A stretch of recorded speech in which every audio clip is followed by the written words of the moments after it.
Hey, Merry Christmas. Hey, Merry Christmas. You got your tree up? Not yet. I put my tree up on November 1st. Dude, I just needed a little bit of the holiday season in my house where I'm at right now, and it was kind of cool. Well, we got to... Yesterday required a lot of media that Alice and I worked on all week, and we got to open Saturday, and we listened to Christmas music and watched movies, but we have not put any decorations up yet. Yeah, I always kind of track when the first Christmas commercial comes out because I'm always interested to see, and it happened before Halloween. It was a Target commercial, and then as soon as November 1st hit, it was like, all right, they're all in, all the Christmas We went to Target yesterday before home group, and they were jamming the Christmas music, and I was pretty proud of them. You know that if you are a satellite radio guy, and I am, so I have Sirius Radio, every other year they switch it. So it doesn't start till mid-November every other year. This year, they start on November 1st. So it's weird. I don't know why. I've got to do a deep dive into it. But I was so helpful. I was so hopeful that Christmas music was going to start on November 1st, and it did. So I was like, all my program channels. I love it. Good. Hey, real quick, today we're talking to our founding pastor, Ed Saucier. He calls you Travis. I love that. And you're going to hear that today in our podcast. Just real quick, where did that come from? So, because everybody listening is going to hear Travis and they're going to go, who's Travis? So it's funny that you even caught it because I don't even notice it anymore when he calls me that. Back when I first started about 9 years ago, I came from Arvest Bank is where I was working before I started at Community Bible.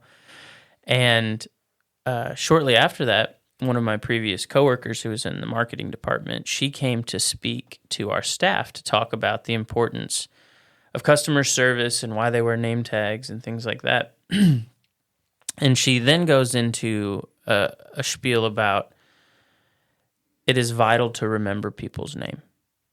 And then she goes, for example, I used to work with Travis. She called me Travis and not Nick. And it couldn't have been more perfect.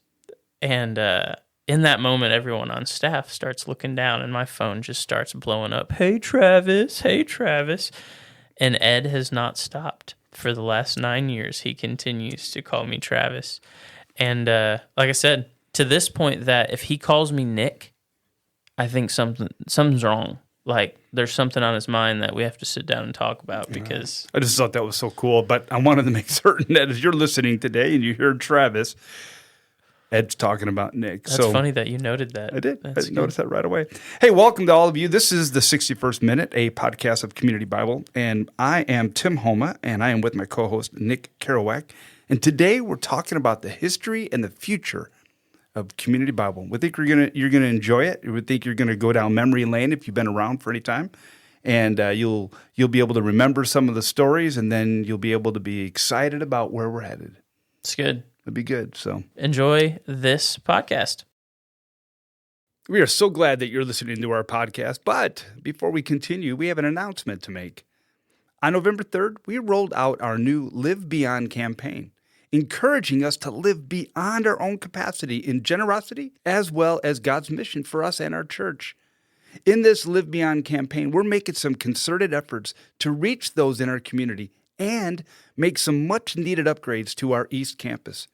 We've asked all of our staff, our members, and regular attenders to pray, plan, and make a pledge for what they can contribute to this vision. You're not going to want to miss December 15th because that's going to be a big celebration service where we will bring all of our pledges and one-time gifts that morning to Community Bible. For more information on this event, go to communitychurch.com/livebeyond. Again, that is communitychurch.com/livebeyond.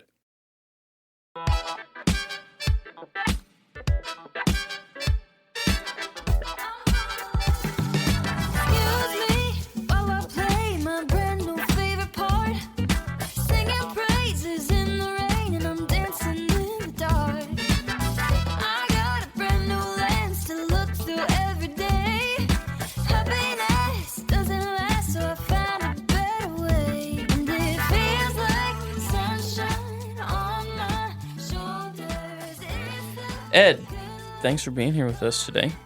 I couldn't be happier. Well, The yeah, I could founding be. pastor is in the house. He's always said while he walked by the podcast mics, he's like, I want to talk in one of those. And now you're finally getting your chance. Yeah, but I wanted to be a DJ when I did it. Ladies and gentlemen, here we're spinning the best we've got in Fort Smith, Arkansas. Tune in, turn up, Perfect. and have fun. The pontiff is in the house. There you go.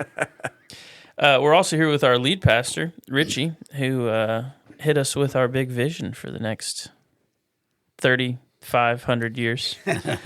So, Richy, we're 5 to 10. Oh, that's what it was. 5 to 10. Maybe So, 15. maybe 15. Depends on where we're at. So it's good. Ed, I wanted to ask you, tell us a little bit about the history of Community Bible and when you started, and also what led you to want to plant this church. Well, it had to do with medical issues. The deacons were tired of me and they're sick of me, so I thought I should go do something else. That's not fully true. Those deacons. Shara and I actually started our life together as husband and wife, going to school to become missionaries, and our goal was to be church planting missionaries.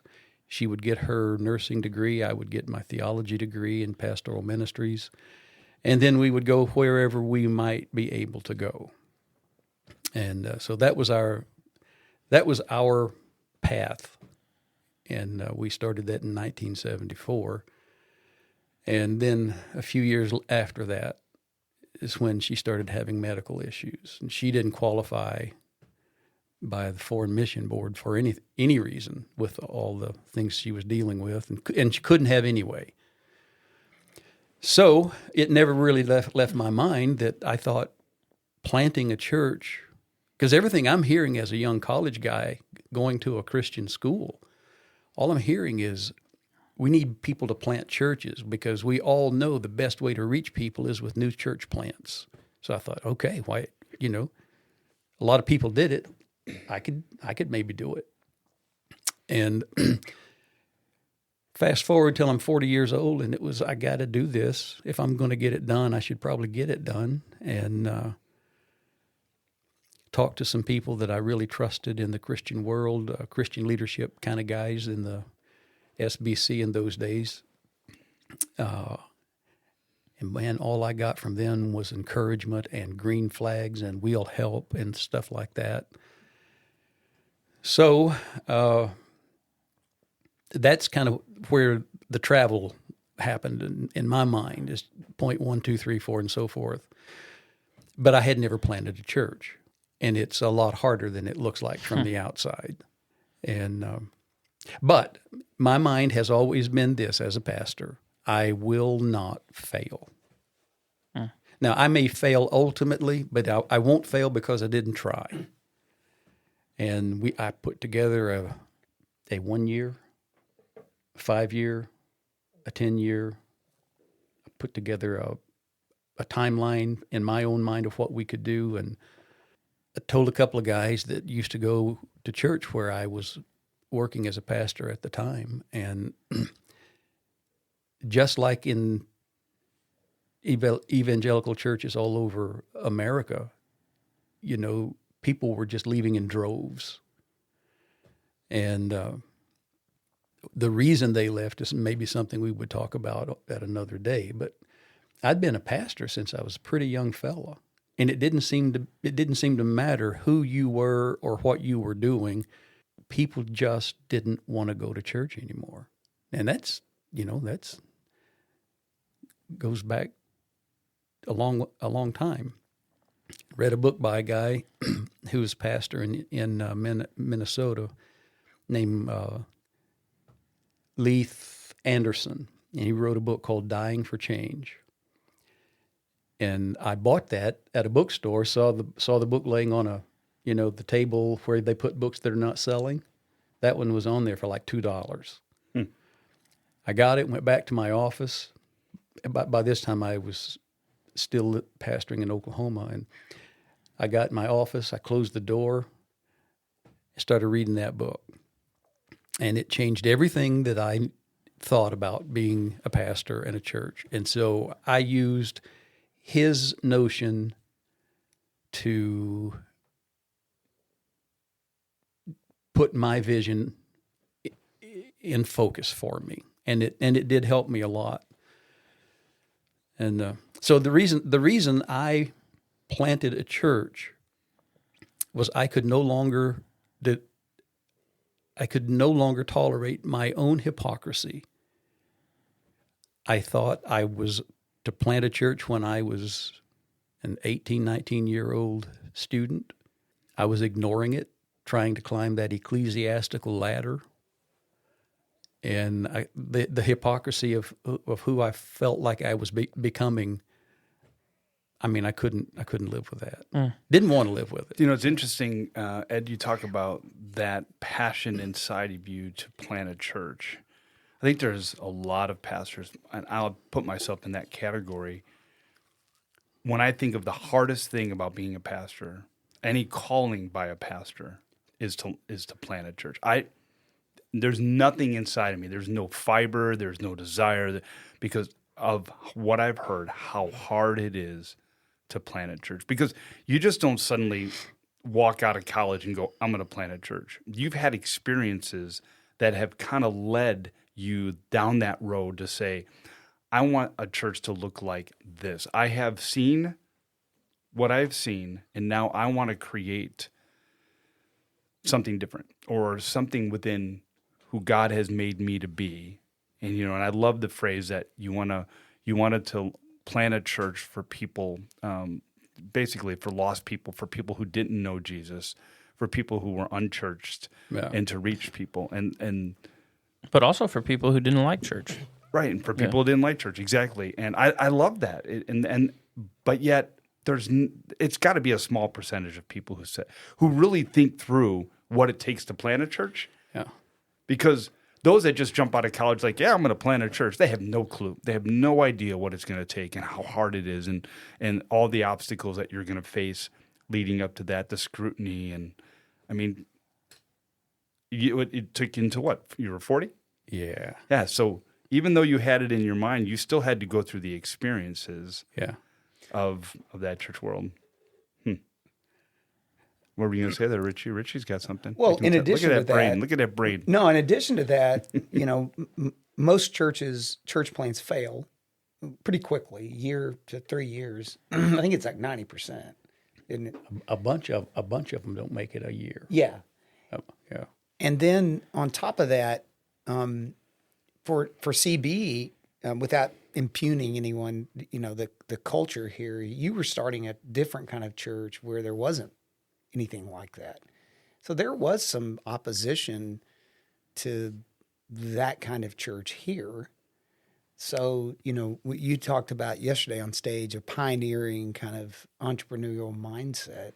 That's really when CB started in 96. That was very pioneer for this region. It was. Probably most of you read Rick Warren's book, and I did too, about Saddleback's story. And I learned a lot from the things I read in there, organizational ideas and so forth. But the guy whose brain I got to pick was Leith Anderson, this guy in Minnesota, and because he's more like me from the standpoint of how we think and all that. Now he's not like me from the standpoint his brain is much bigger. I'm convinced of that because this guy tackles any problem, figures out how to deal with it on 3 different levels, and then gets through it without anybody getting hurt. I mean, he's just a genius, but he's also a brilliant theologian and a loving pastor. I mean, he's got the whole package. Not to say that some others like Rick Warren don't. I think Rick Warren can do anything he wants to. I think he's one of the smartest guys I've ever met. But for us, there was opposition, and I figured there would be some opposition. I didn't figure it would be as fierce as it was. But I knew I could outlast it. In a span of time, something else will be the topic of conversations. And that's exactly what happened. And Also, the fiercest critics that I knew about within the next 3 to 5 years all called me on the telephone to go out and have lunch and ask me if I could help their church move in this same direction. Because the mistake that a lot of people make is, look, all you have to do is get rid of the choir robes and start using guitars and drums instead of pianos and organs, and throw away your neckties and suits and wear jeans. And, it's not that. It's not that at all. What was your question, Travis? I was going to ask Richy, your brother was part of Community Bible from the very start of it. When did you first start hearing about CB, and kind of how did that process of you getting connected, not necessarily as the lead pastor, because that was 25 years in. Yeah. But you've been connected to this church for a while. I've known Ed. Ed and I served on board of directors for Summit camps with a mutual friend, Butch Booth. Yeah, that's 40 years. Yeah. Plus, my brother followed Ed at a church in Poto, so I knew Ed's name. Then I knew Ed.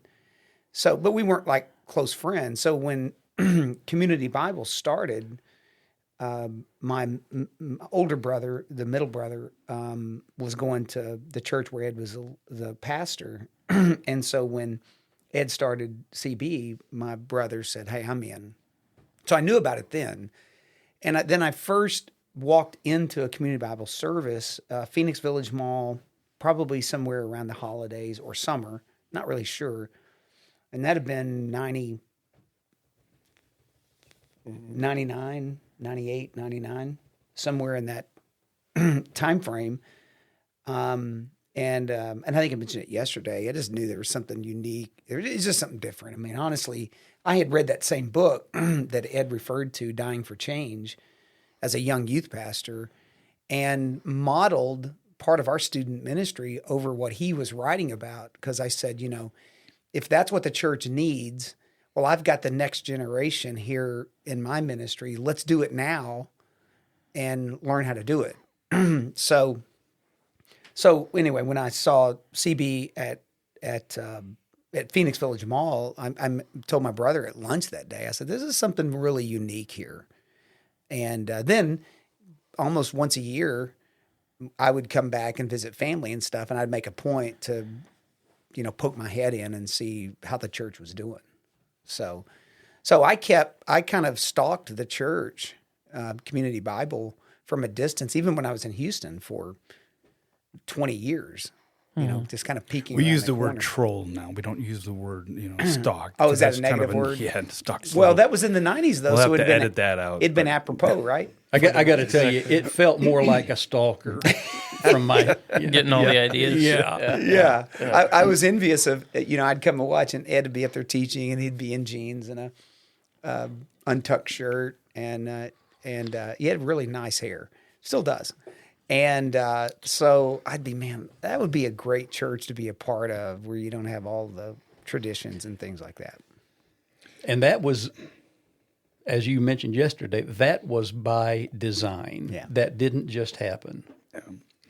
And speaking of yesterday, great transition point here to talk about. Glad I could help. Yeah, that was great. It was a great segue. Yeah, that's all right. To really look at, we just looked at the past, where we came from, and now yesterday was a moment, I think, that will go down in Community Bible history as a new chapter, a new opportunity. And Richy did such a great job showing us where we've been and where we're headed. And talk a little bit about what you sensed after. I mean, because you had an opportunity to stand in the lobby and interact with people after really sharing a message of hope and the future, and which included a $1 million project, which is always a little unnerving as pastors when you have to ask your congregation. But what did it feel like for you afterward? What was the... Well, since? some, this was the first they had heard it. And so sometimes there's like a shock, I think in my own family, I'm always Sticker shock. Yeah, I always Whoa. had these big ideas, and I go to Susan. I was like, "Hey, this is what I want to do," and she just sits there and looks at me like, "Did I just hear that correctly?" So there was some of that, but it wasn't like this is a dumb idea. We shouldn't do it. Those who had heard it numerous times, were high fiving and saying, "Hey, let's go." And there was those in the middle who heard it for the first time and said, "We're very excited about this." What I love about CB is that this didn't shock the church. Ed had gone before, even on just buying the land or the building that we currently sit in. And so the core members have heard big ideas before, and so it didn't scare them. And they weren't like, "Oh my goodness, we can't do that." So I did not have that sense of panic. It was more of a sense of, all right, okay, great, let's go. And that's what I overwhelmingly were getting texts and emails from people saying that yesterday. And I've discovered a long time ago, people don't follow you because of what you know, and they don't follow you because of what you can do. They follow you because of what you believe. And what we heard yesterday is what we have believed as a people from day one. So that actually brings me to my next thought. I'm the transition guy. What can I say? There you go. Perfect. Obviously, when you planted the church back in '96, to get from your first service in a living room to the size of, Richie, what was the peak? How much did Community Bible grow? I don't remember the exact number, but you're looking at somewhere in the vicinity of about 1,500. Yeah, so around 1,500 people. Obviously, this wonderful. Anyway, to my point was, it required a lot of our people, specifically the core members, to go, hey, we're going to get on board and we're going to run. We're going to follow Ed, and we're going to, man, I heard stories of people that sold their RV to give to the mission of Community Bible Church. With all of that being said, what is similar about the vision for the next 10 years? What feels similar and what feels different from when you guys first started? Yeah, that's a great question, because I've already been thinking about it. And if I've already been thinking about it, that means it's a great question. Well, thank you. No, here's the thing. It felt just like it did all those years ago when I step up on Sunday morning and say, hey, guys, I just spent $1 million that you're going to give. And I remember what I said. I said, we've got all the money to do this. That's the good news. The bad news is it's in your pocket. And we just have to figure out whether or not we're going to pull it out of our pockets and do it. And it did. It felt like that exactly. The same atmosphere, the same attitude. I mean, I looked around the room some yesterday while Richie was talking. Nobody was looking at their wristwatch. Now, there were some guys ready to go eat, but they're always ready to go eat. Yeah, that was me. But it was a great day. It was So the similarities are that, Nick. It did. I told Sherry when I got home, I said it felt just like it did to me when I made the first announcement many years ago that here's where we're probably headed. I couldn't go into detail yesterday, but this project started really back in 2018. The previous lead pastor and I began to talk about, it's probably time to put some resources back into this campus where we knew we had foundation issues, projectors and lighting and staging, and kids area needed some facelifting and things. And so to back up to November, December of 2018, I couldn't tell you how many people were involved in making this project, getting it to this point. I mean, architects, engineers, designers. I brought in the original team that designed the interior of this building. Staff, volunteers. There were a close-knit circle of our ministry directors, trustees, a group who I sat in a room. I didn't have a presentation. I did lunches with people to say, listen, I'm not asking for money yet, but I just want you to hear what I think is on our heart. See what you think about it. And so yesterday, hundreds of people had already heard about this, weighed in on it, adjusted it, posed questions. We made adjustments to it to get to yesterday. And what I love about that is it's a team involved in this. This wasn't an idea, I was sitting in my office and thought, man, how could we spend $3.2 million? It was really starting from a group of people saying, hey, we feel like we need to do this. Now, how are we going to pull it off? What's it going to look like? Now, COVID slowed it down. The reason it started in 18 and we didn't do it in 20 was when COVID hit, we shelved all of that and said, maybe there's other issues at hand, like online, stage, screens that we had to divert then to fix. But what I love about that is that there's so many people involved at the highest level of this project that what we shared yesterday has been vetted, adjusted, the edges worked off of it, and buy-in by so many people. So it was very easy to present that yesterday. What you said, what felt the same and what felt different. Mm-hmm. All right, so here's what felt different. There were some people for our first big move to plant a church and try to find land and then put a building up. I knew everybody. I knew everybody that was coming here. I knew the name of their dog and their veterinarian. I knew everybody. And I knew who had the ability to help in small ways or big. I knew that. Mm-hmm. This many years later, a lot of those saints have died. They're not with us. I look around the building now and I'm thinking, I don't know who's got what. And it felt, like I said, it felt like we did before, but the point is different faces are going to be stepping up to the plate. I've always thought if our motives are good, we're not trying to build a memorial to who we are or anything like that. This is a functional building. That's how it was built, and it's probably always going to be just a functional building for people to come to worship, enjoy their faith, and meet people and whatever. But just the number of new faces that I know, because they've told me walking up and down the hallways, when are we going to blah, blah, blah? I said, I don't know. They said, well, I'm in. Yeah, so, last night I had some conversations with members of Community Bible, and the question was when it's all going to happen. And I said, well, there's going to be a percentage of the money that comes in, but everyone in that group, there must have been 8 or 9 couples that were there was an excitement. There wasn't any reservation. There wasn't any concern. There was questions, asking questions about how is it all going to happen. But it wasn't like, we're not certain about it. Nobody I talked to yesterday had any hesitation.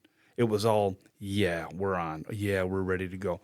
And I think there's an importance to the statement, equal sacrifice, but not equal giving. Because there's going to be, Ed, you talked about it. You don't know everybody now. And there's new families here. And there's going to be families that come in that are, their kids are collecting pennies in a piggy bank so that they can bring that in. There's going to be families that will, give up something, a Starbucks for a month, and over the course of the next year, and then they'll do that. So they're going to come up with creative ways. Why? They want to be in. That's right. They're not going to compare themselves to the rich and the famous. They're going to say, I'm in, and this is it's the cheerful giver that we shared from Scripture yesterday, that God loves a cheerful giver. It's not about compulsion or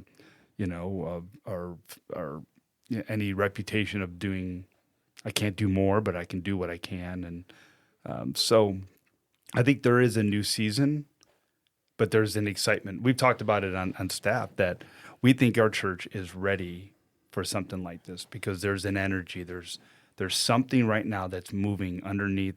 It's a current that's moving within our church across all of our campuses of we're ready to, reach every person in every place. Richie, there's really just kind of the thought sitting back that, is it 1.2 for phase 1? 1.4? 1.4. 1.4 could feed a lot of hungry people.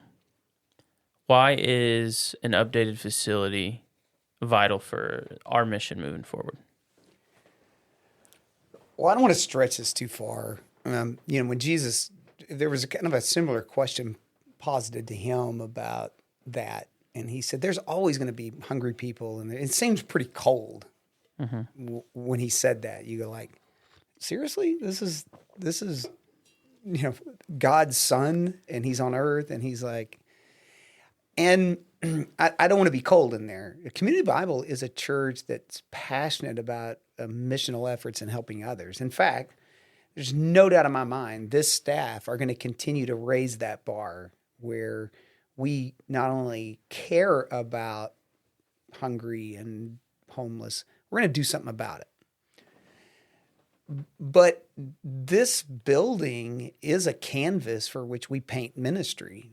And it is not our ministry, but it is one of the tools that we use to do ministry.